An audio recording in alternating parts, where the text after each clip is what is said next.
जब व्यक्ति के ऊपर कोई आपत्ति आती है तब कुछ व्यक्ति घबरा जाते हैं। घबराने के कारण वो ठीक निर्णय नहीं ले पाते।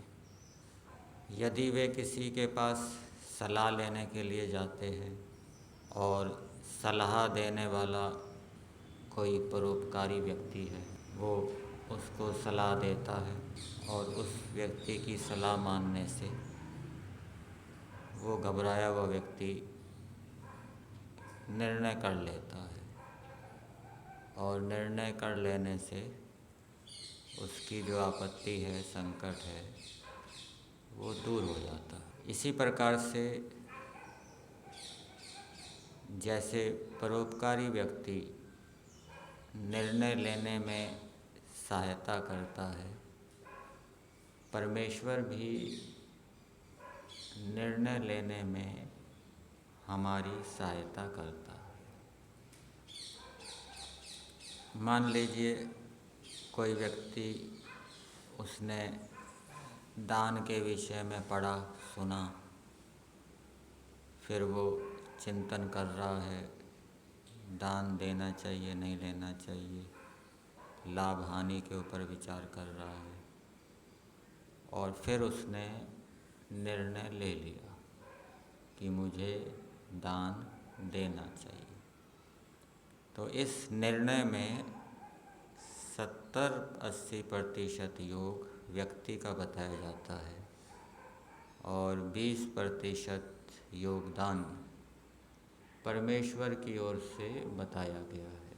वो दो रूप में हो सकता है, एक तो आनंद के रूप में, उत्साह के रूप में, शाबाशी के रूप में, अथवा कुछ नया परमेश्वर ज्ञान विज्ञान दे दे, उससे वह निर्णय कर ले। परंतु जब तक व्यक्ति निर्णय नहीं करता, जब तक उसका विचार चलता रहता है, तब तक कर्म नहीं होता, मानसिक कर्म नहीं होता। और जब निर्णय कर लिया तब मानसिक कर्म हो जाता है। बहुत से व्यक्ति ऐसे मिलेंगे कहते हुए कि हम पता नहीं कितने बुरे बुरे विचार मन के अंदर लाते हैं, पता नहीं हमें इसका कैसा दंड मिलेगा। तो ये बात नहीं है, विचार का कोई दंड नहीं मिलेगा। विचार कर्म रूप नहीं होते, पाप कर्मों का दंड मिलता है। अच्छे विचार भी होते हैं, बुरे विचार भी होते हैं। बुरे विचार पाप कर्म करने में सहयोगी बनते हैं।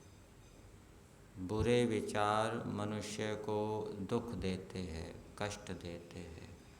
बुरे विचारों के संस्कार चित्त के ऊपर पड़ते हैं और उन संस्कारों के कारण व्यक्ति फिर दोबारा बुरे विचार उठाता है और वे विचार पाप कर्म में सहयोगी बनते हैं। इसी प्रकार से व्यक्ति अच्छे विचार करता है, अच्छे विचार पुण्य कर्म